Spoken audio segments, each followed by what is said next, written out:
It's now time to move on to speak with our most distinguished guest, a two-time Minister of Finance, former Minister of National Planning, and one-time Minister of Transportation, as well as one of the most credible politicians to come from the southeast of Nigeria, Dr. Kalu, Idika Kalu.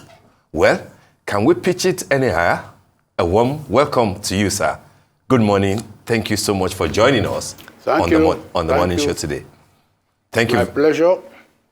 All right. Thank you very much, sir. And let me start by congratulating you on the book that you're about to launch on Monday, Tariffs and Non-Tariff Policies and Impact on Industrial Development. So on that note, I would like to start the interview. Please, sir, tell us about the import of this book, why it's timed for release into the market at this time, and what's the message therein, especially at a time like this that there's so much headwind in terms of the economy, in terms of living, in terms of inflation in Nigeria. Are there things that Nigerians will be able to pick from this book that you're about to launch on Monday? Well, thank you very much for that very important question. I wouldn't say that the timing was necessarily geared to all the discussions we are having, but you are very right in suggesting that given all the issues we've been talking about, how do we increase our exports, for instance?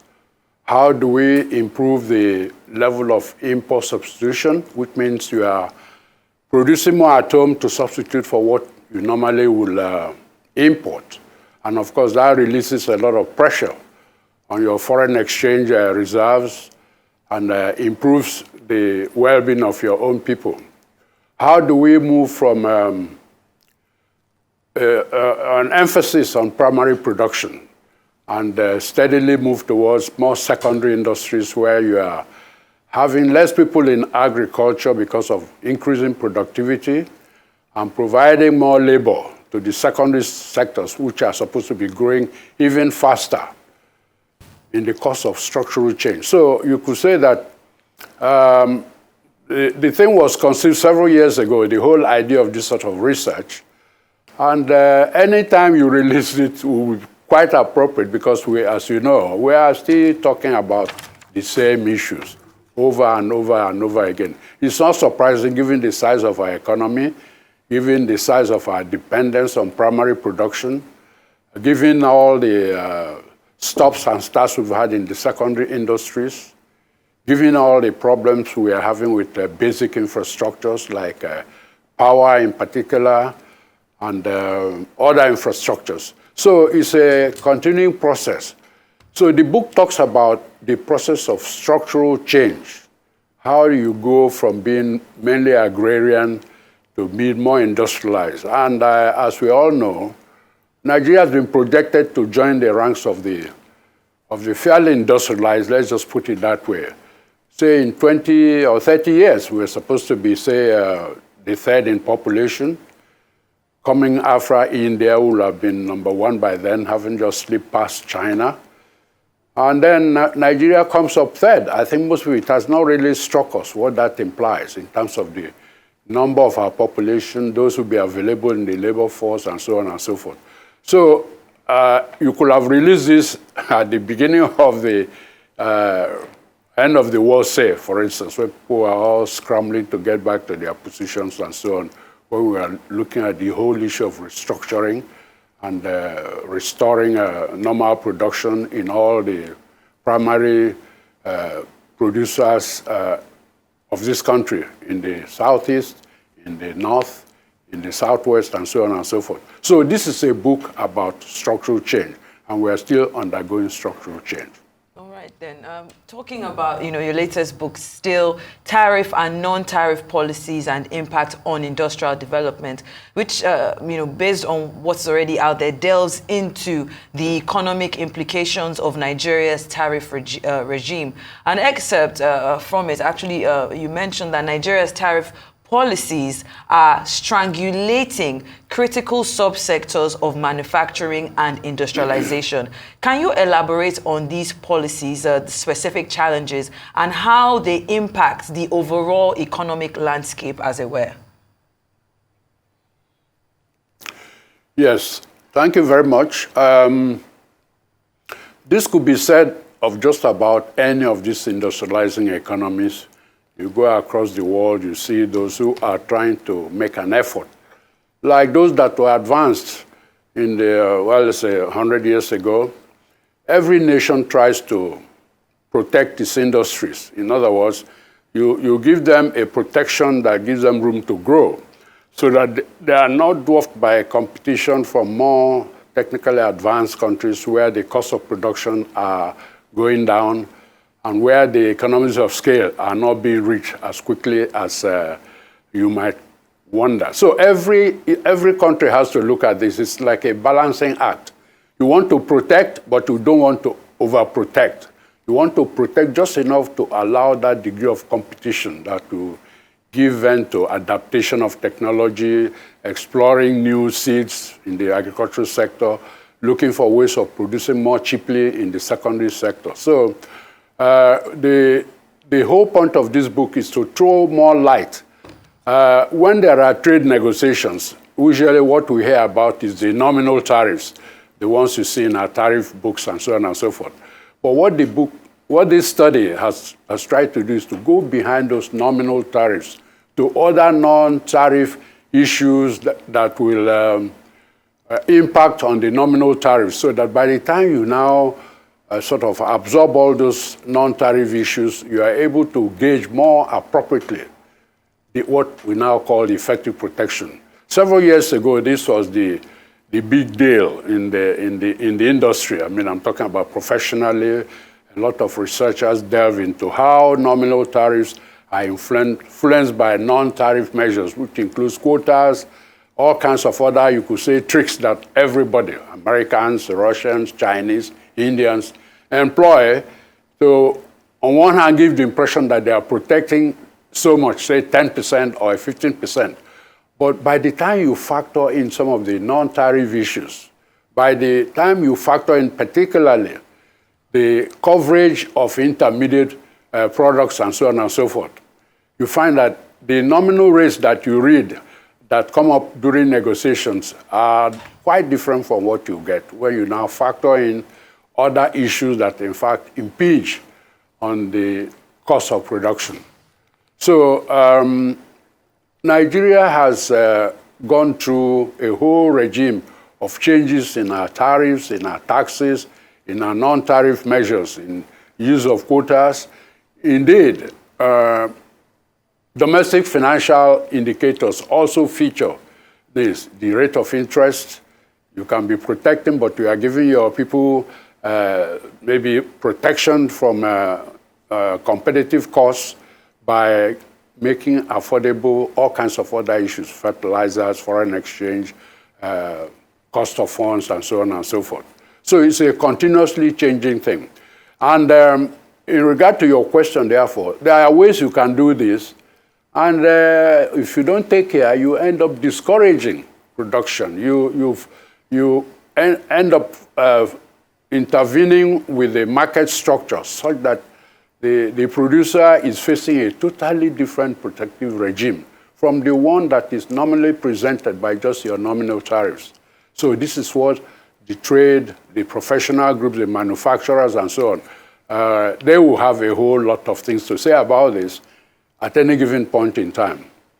So right now, we as a nation, of course, you know, as you said in the previous discussion before we started the program, Nigeria has tremendous advantages, but we have to make sure that we line up those advantages in a way to sustain a competitive advantage in a dynamic setting.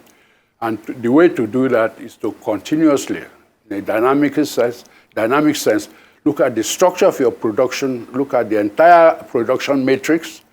This study was based on a study that was done in the mid-60s.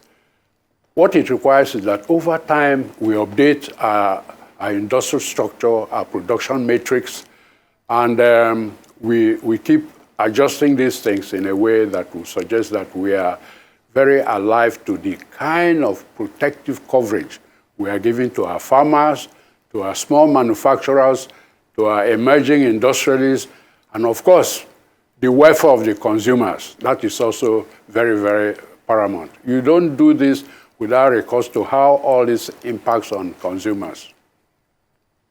So that is the context, the very current context, whereby you can see that even though the research was based on data, let's say up to about 1971, 72, it remains current.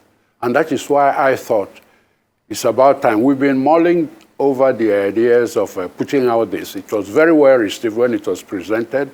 I might even say that it was so well received that that was why I was asked to join the ranks of world economists at the World Bank, where I worked on the star performers of today, the Asian tigers, who are grappling with moving away from primary-based simple manufacturing into more intricate technology-driven secondary manufacturing. How do you make that transition?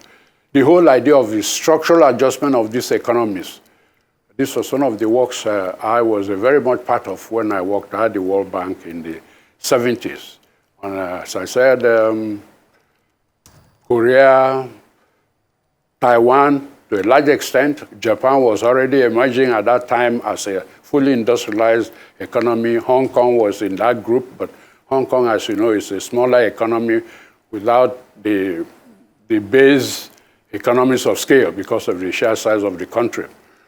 Now, Nigeria now seems just one of those to be joining those Asian tigers in terms of not only our size, but also in particular the advantage we have with our enormous spread of materials, agricultural materials and non-agricultural materials, mining, tin, columbite, what have you. And then on top of that, just when we were phasing out from a large-scale, extensive, low-technology agriculture, here comes the oil and gas sector. So the question is, how have we been able to provide a structure that will enable this oil and gas, because those are also internationally traded commodities that like we have produced. So we have to make sure that we stay competitive. You cannot isolate our own producers from the other producers in the larger countries, the OPEC and the rest of it. So that is the context in which this research that's been lying there was now finally released. I think one will consider eventually to now pick some of these problems one by one, because I went into looking at the production functions, the use of labor and technology, and other factors. So yes, perhaps, God willing, in future efforts, one can go further into this. Yes, sir. In the interest of the Nigerian economy, the African economy, and developing world in particular. Thank you, sir. You've spoken about the use of technology, and usually industrialization strategy aims at achieving greater global competitiveness in the production of processed and manufactured goods. And, you know, people often say the new frontier in Nigeria is technology, like the new oil in Nigeria is our tech or our media. Are there any sectors that you would be expecting the government to focus on, especially in our tightened fiscal state, in our tightened economy right now? Well, you know, you put your finger right there on the issue. When we talk about large economies like Nigeria, there is not one or none. Luckily, like from the way we are naturally blessed, we've had this kind of multiplicity. It was very wrong when in those days we always said, oh, we are a mono economy. Nigeria has never been a mono economy. What is really underscored is the fact that because of the absence of adaptation of technology, because of a long, sense of low savings, a section where we thought we should be deriving far more revenue in relation to our GDP. We're one of the lowest. So you have to have that base, the capital base. With an adequate capital base, it's like the sky is the limit for Nigeria. We are not pushed to be circumscribed to any particular sector. In fact, not only should we be producing fairly high technology goods now, but we should be exporting some of those, riding, say, on the backs of such economies as India and China. But here we are, because we've not quite been able to meet up with the structural change that we ought to have, given the structure of our materials, we ended up complaining about our own markets being flooded. We should be flooding India and China, given our relatively lower labor costs. And the question is, are labor really less expensive than it should be? So in answering your question, we can look at it. By now, say in the oil sector, we should be way out of just producing and exporting crude oil. We should be way into derivatives, the aromatics and so on, all the derivatives. When I was in high school here in Lagos, teachers used to fill up our blackboard with multiple derivatives, like, oh, you lucky guys, you see what you are getting into. We're talking about at the turn of the 60s. That was when it was expected that we'll be having all kinds of derivatives. From the agricultural sector alone, as I'm fond of mentioning to those who will listen, we've hardly scratched the surface. Anything you pick, like say our soups, for example, you go around this country, see the kind of products we produce from our various ingredients and so on and so forth. We could easily be a very thriving food exporter, our soups and related products, not to talk of the secondary area. So we are not even in the situation where we are saying we are narrowing down to just a certain group. Depending on what part of the country, whether it's the Middle Belt, whether it's the far north, whether it's the riverine areas, and certainly whether it's the southwest, there are just multiplicities of secondary industries that should really be seeking to set out. But to do that, clearly, our infrastructures have to be modernized, not just built, but sustained. We build our roads, we should be able to sustain the roads. We build our bridges, we should be able to sustain them.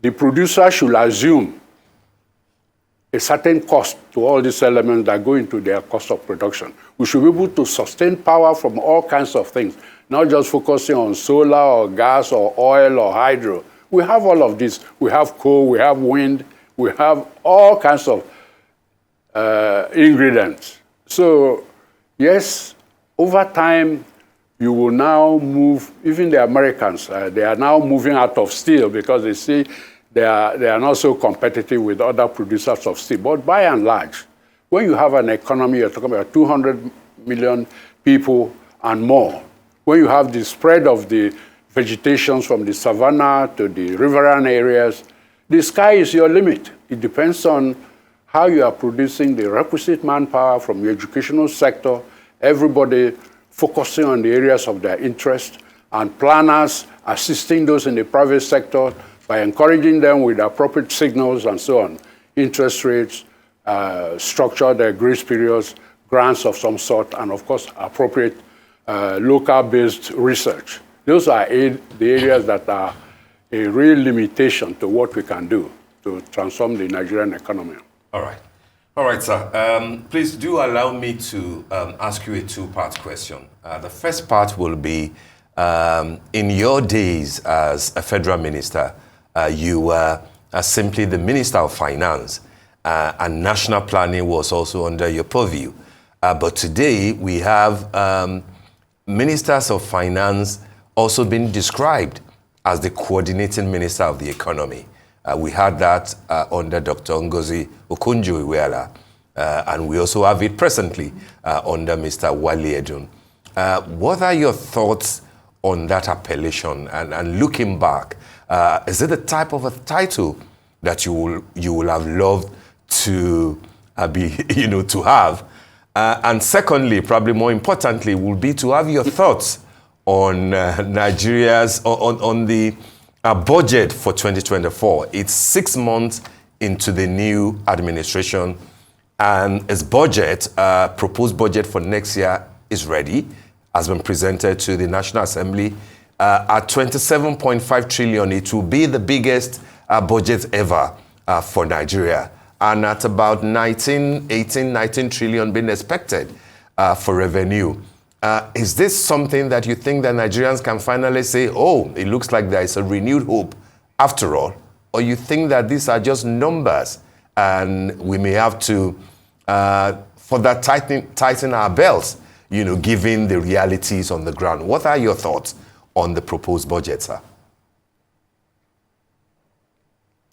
Well, first on your question about being finance or planning, transport, or coordinating minister.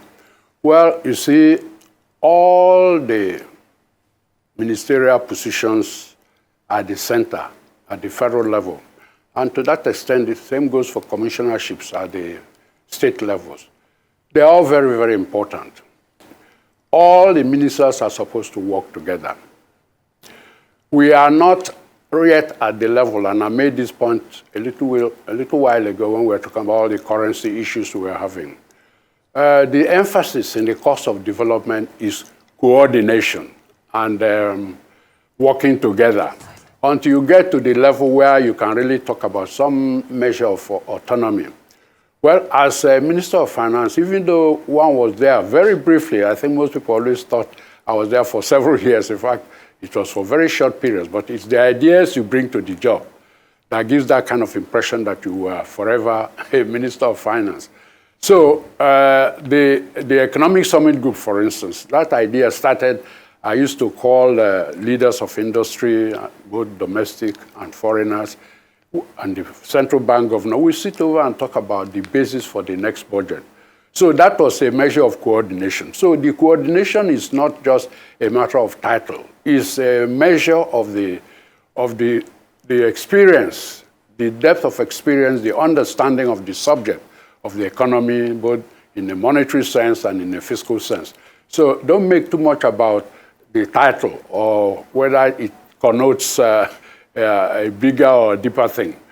Ideally, that coordination should be the emphasis, namely, each ministry has to come together to put up a credible budget. Each ministry has to come together to support one another in creating space for growth of labor, use of capital, mobilization of foreign savings, application of trade policy, and so on and so forth. So there is implicit coordination, regardless of whether there's an explicit use of such a name or not. Now, to the budget, let me stay off the bat. The shocks that we are having now comes from the fact that for the reasons that have been discussed quite at length within the economy over the last several years, the big leaps in the exchange rate, the corresponding rise in cost because of the sheer lag in eliciting reaction from the producer, both those who are producing and those who are importing. Each of these activities requires a certain lag. So ideally, you do not want to instill such a huge shock. And a lot of people, including myself, will have probably advised a more parried way of introducing these very desirable changes. We should never have sustained subsidies the way we did it. And this has little to do with the new administration. You could have said that about the previous administration and even a few others before that. As somebody pointed out in some of the introductory remarks, the issue, of course, is not subsidies are bad. In fact, subsidies have been designed since the mercantile period as a way of encouraging domestic production, to shorten the learning curve, to give ability for both domestic competitiveness and, of course, external competitiveness. So the issue is not subsidies being negative or not. In the same sense, the issue is not whether you remove subsidies or you didn't remove subsidies.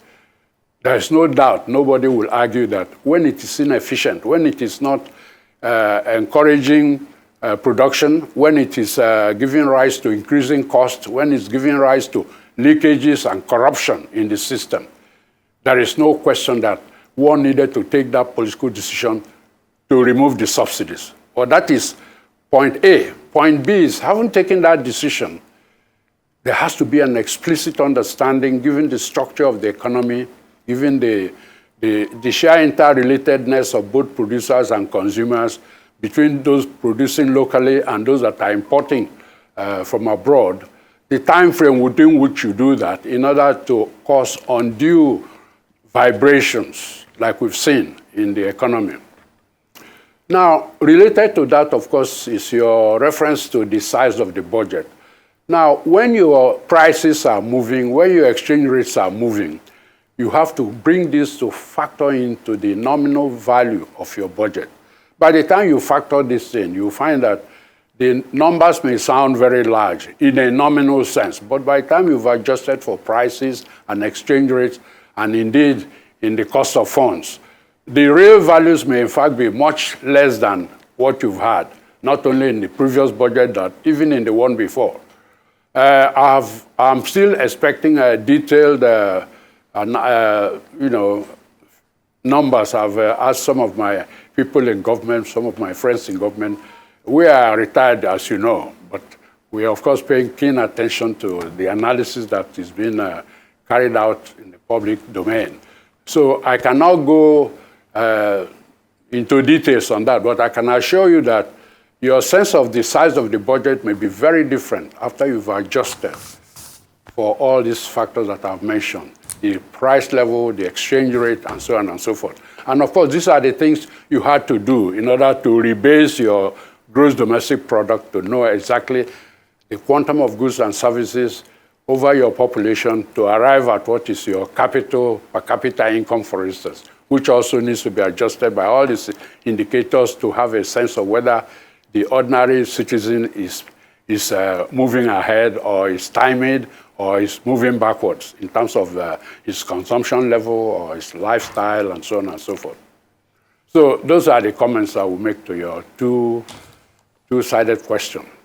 Okay, Dr. Kalu, thank you so much for that. In the past, you have allayed fears over the floating of the naira. I remember you saying that there was no cause for alarm and that floating the local currency would crash it to the abyss. The focus should be in efficiency in production, savings, investments, and paving a way for two exchange rates to coexist, still emphasizing the importance of allowing the forces of demand and supply to determine the value of the naira. But as we look at it now, it seems as if since that time in June till now, we're still grappling with the after effects, or would I say the aftershocks of floating the naira, even up to the black market rate, seeing it going to as high as 1,100 naira.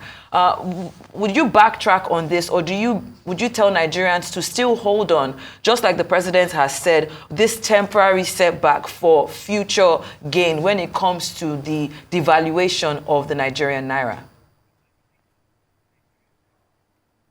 Well, I'm very clear that you have misquoted me, but let's not dwell on that. I don't think I would suggest our practicing a double-edged foreign exchange regime. I mean, when you go to countries that are advanced, you look at the Asian tigers, you look at most of Europe, they don't talk in terms of a double exchange rate, so you must have misquoted me. As a professional in the field that has had all the experience in helping other countries manage their foreign exchange system, as you said, of course, the emphasis on efficiency in resource allocation. When you allocate resources efficiently, like we do in our local markets, I always say that we always appear to think this is a foreign idea. But if you go to our domestic markets, you go to the sellers and buyers in our markets, they have a sense of this. They may not understand your funny graphs and your funny price equations or demand equations. But essentially, the fact that we talk about a free market, the free market is something that is a tendency in theoretical economics. It's not an exact location. All it says is that prices will tend to reflect relative scarcities over time. The more you do that adherence through your policies by leaving the market to gravitate towards telling you what in fact is the given price. At a given point in time, it is not something you stratify to any particular level. The minute you begin to stratify, then you are violating the dictates of market and demand, which is from, from creation, from Robinson Crusoe. Once he left that island and he had to be competing with his neighbor and so on and so forth. Or to begin to form communities with different tastes, different desires, that's when the market system comes to play. So we should not get carried away that there's something inherently laudable about two levels of foreign exchange, as you mentioned, and I could never have advocated that. What one will advocate, of course, like what we had in the 30s and 40s and 50s and even down to the early 60s. We were not talking about multiple exchange rates. But then you compare that to the position we had recently, which was a horrendous mixture of all kinds of presumption rates of exchange rate, where you think a farmer deserves this, or a small-scale farmer deserves this, a large-scale producer deserves this.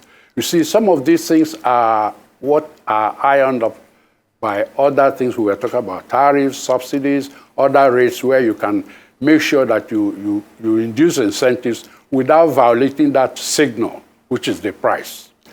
Now, I knew that it was going to take quite some gyration, the way we have removed the subsidy. And I also said explicitly on this channel way back that I admired the efforts we are now putting into trying to see how we can expand supply of funds, induce demand, and so on and so forth. But the problem, of course, is those things are going to continue to the extent that the burden was a little high for the producer or for the importer or for the consumer.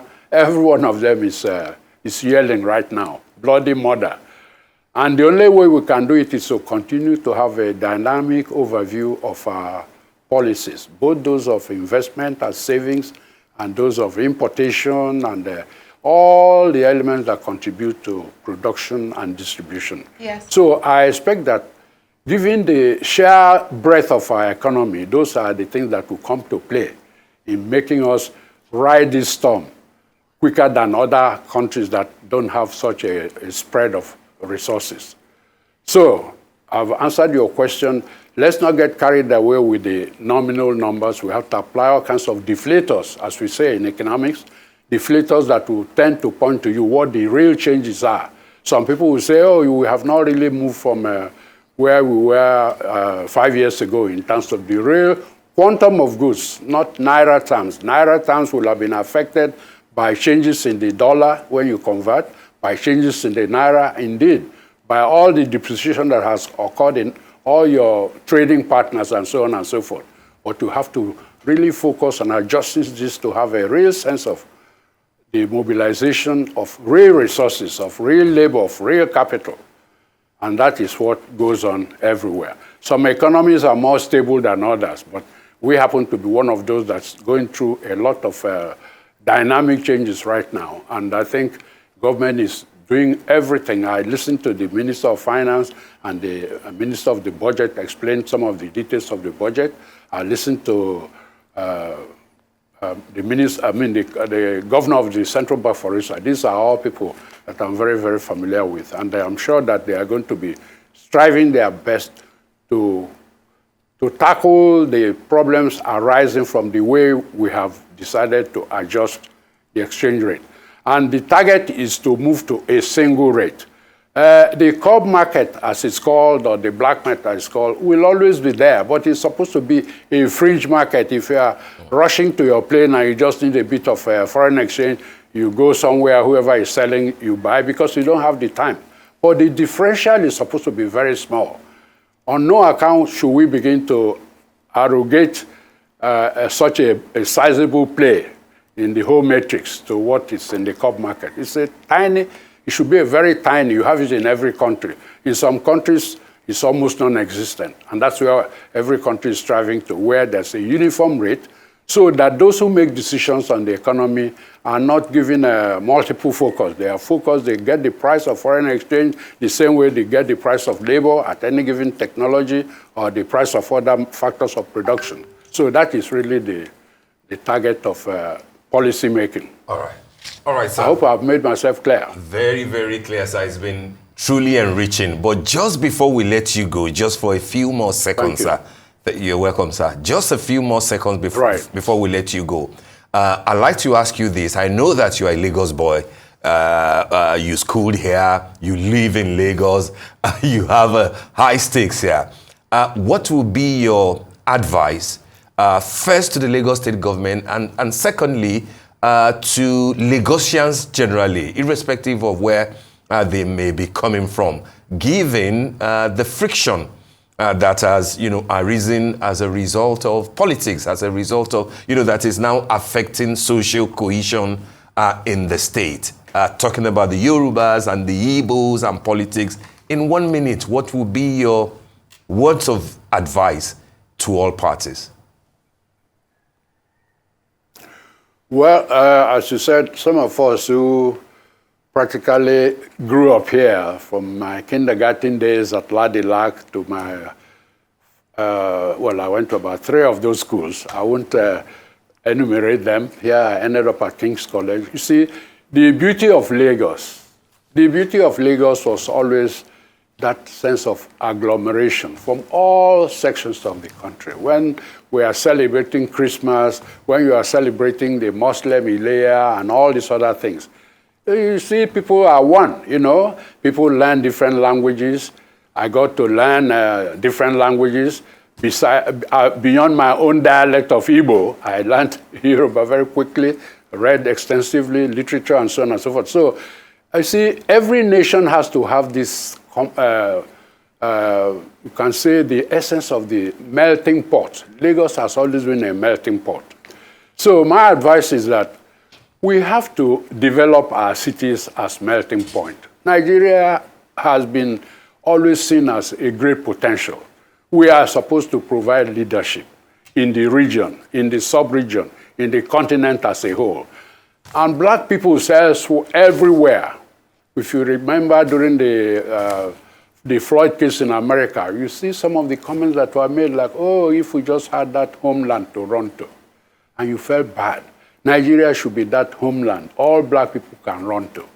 Not because we're excluding white people or Asian people or whatever you like. So my advice is, let's get back to that complex. That is what gives this nation strength. There should be no differentiation of any sort. And for some of these people, I remember during the elections, the story was said about people who had to say they are Yoruba because people ask them, oh, you look Igbo, and they say, we are not Igbo, we are Yoruba. Such things should now really be. Seriously. For some of us, it's an incomprehensible heartache, what we've seen recently. There is absolutely no way to justify it. And I think that we are capable of going back to those periods very, very quickly. So in my interventions with the governor, I know everybody, as you should expect, having held different positions, having studied here, is to ask us to calm down. Let's get back to a common nation under one constitution, which we are all trying to perfect. The constitution can never be perfected except by the interventions of the citizenry. Let's get back to the situation where, in those days when we used to talk about Gedegbelekoa and all that, you didn't know who was saying that. Lagosians who are trying to pride themselves from being absorbed in the West, and non-Yorubas were all singing Gedegbelekoa. You didn't have to ask where they came from. That's what Nigeria was. At Christmas time, people are running around with the eguns and so on and so forth. You didn't know the difference. So that's where we should be heading back to. All this differentiation should always be there. We should be proud of our multiple heritage, of our languages and dances and culture and so on. But when it comes to politics, we should be one. Anybody can be one, just like we had a Hausa man as mayor in Enugu in those days. And we have people from all parts living everywhere. People get the impression that it's only Lagos that people flock to. People flock to other areas. Part of it really reflects the differentials in the allocation of common revenues into the development of certain industries and so on and so forth. So it's a very good question, and I hope that your media should promote this as a rule. We're doing that, sir. It's a policy. Absolutely. Thank you very much. Thank you so much indeed, Dr. Kalu, Idika Kalu, former Minister of Finance and National Planning. Thank you so much.